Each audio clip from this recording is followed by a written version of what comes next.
Boa noite, Carlos Andrade. Hoje é dia 21 de abril. Hoje foi feriado. Dia de Tiradentes. Não lembramos muito dele, mas deveríamos, porque afinal de contas é o nosso herói da liberdade. Estamos precisando tanto disso, né? Precisamos de heróis e infelizes do país que precisa de heróis, mas nós precisamos. E isso é Brecht.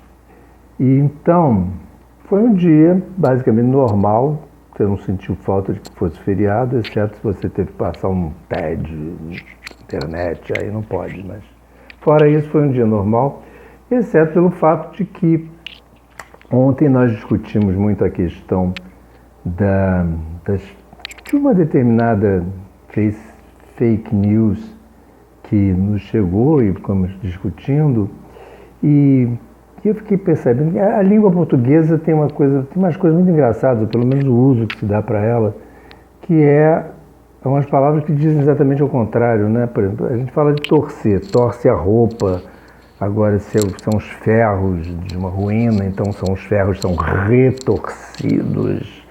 Agora, as informações, elas são distorcidas. Não sei se é torcida às avessas, se é essa a ideia, né?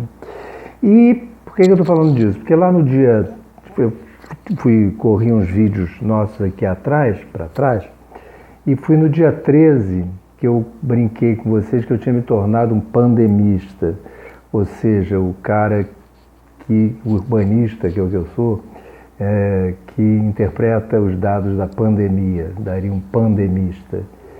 E justamente naquele dia eu falei em desmontar um gráfico que era completamente falacioso.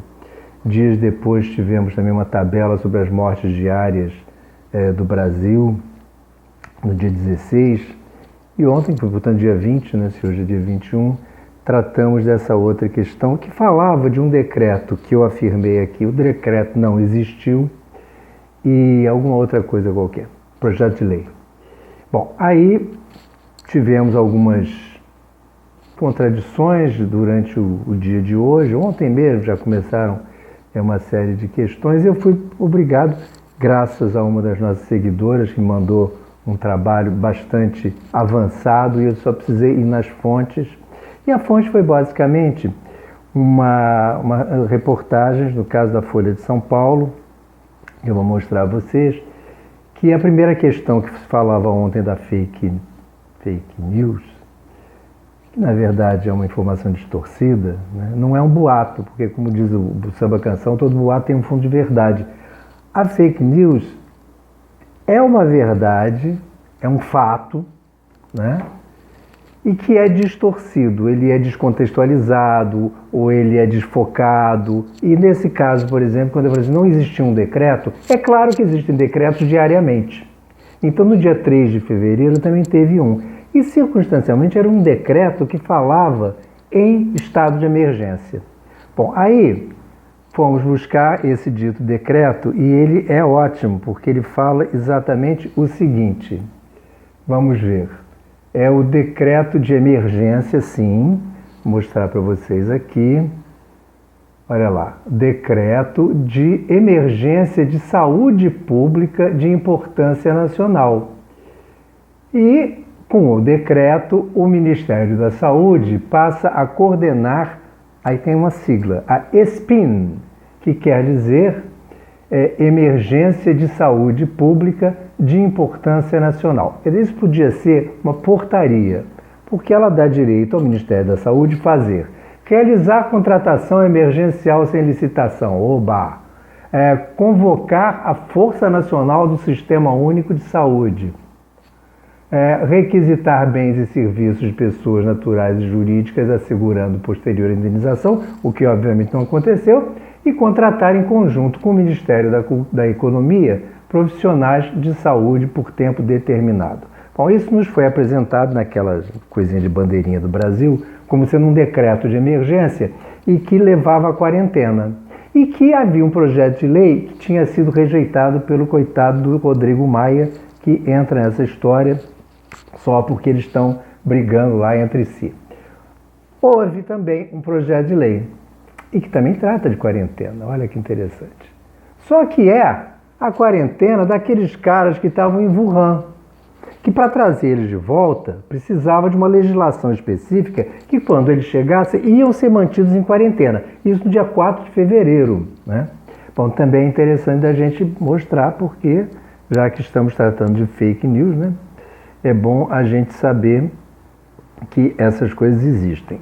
Bom, então vamos lá, está aqui, fotografia também da Folha de São Paulo. A ausência de uma legislação desse tipo foi apontada por quem? Por Bolsonaro, como uma das razões que dificultam a evacuação dos brasileiros da cidade de Wuhan. Está em azulzinho. Epicentro chinês do surto do coronavírus. Segundo o ministro Mandetta, Mandetta falou após a reunião. Aí é ótimo, porque aí vamos ouvir o próprio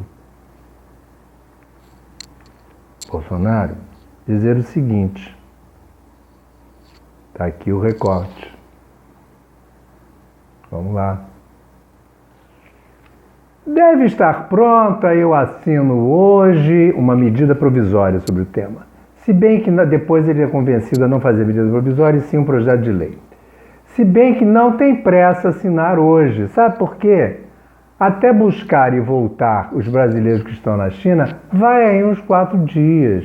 Bom, o importante é que conversei com o Rodrigo Maia ontem, não conversei com o Alcolumbre, mas já tive resposta via Rodrigo Maia, que o parlamento vota em tempo recorde qualquer coisa que a gente cumprir esta missão da China. Bom, então isso, para vocês sentirem que o decreto existiu, mas a emergência era para uma questão meramente interna do Ministério da Saúde. Houve, de fato, um projeto de lei no dia seguinte, mas que era para quarentena até, o tema era esse, mas era para os caras da China, não tinha nada a ver com a gente. E quando nos foi apresentada a fake news, falava de carnaval, os governadores que eram tratados como traidores da nação e que o parlamento não tinha votado o projeto de lei. Ou seja, é uma confusão que se cria. E o que me impressiona é que pessoas, que o meu porteiro faça essa confusão, tudo bem. Agora, que outras pessoas com ensino superior, com acesso a todo tipo de informação, acredite ou queira acreditar nessa farsa. E passe isso, né? E aí eu vou pegar de novo aquele texto do Ibsen, quando o Dr. Stockman, que eu li outro dia para vocês, e ele diz, e você julga que eu me associaria a uma farsa dessa natureza? Aí o outro lá, o prefeito, diz, uma farsa? Ele, sim, isso seria uma farsa, uma fraude, uma mentira, um verdadeiro crime contra a população, contra o povo. E me parece que esse povo de ensino superior, com acesso à informação, que insiste em fazer esse tipo de farsa, acaba sendo aliado, mas eu vou usar uma palavra mais forte, cúmplice desse tipo de atitude genocida que está fazendo com que já tenhamos 2.500 mortos nesse país de coronavírus, não é? Perdemos, inclusive, um colega engenheiro ontem aqui no Rio de Janeiro. Enfim, então é lamentável e eu, honestamente, eu não consigo mais tratar esse povo de que estou falando de uma forma razoável. Eu acho que a história vai julgá-los de uma forma bastante severa, como eles merecem. Até amanhã, dia 22 de abril, quando descobriram o Brasil e começa um outro genocídio, inclusive introduzindo uma série de vírus na população indígena. E passa lá no nosso canal, Carlos Andrade, e dá um like. Até amanhã.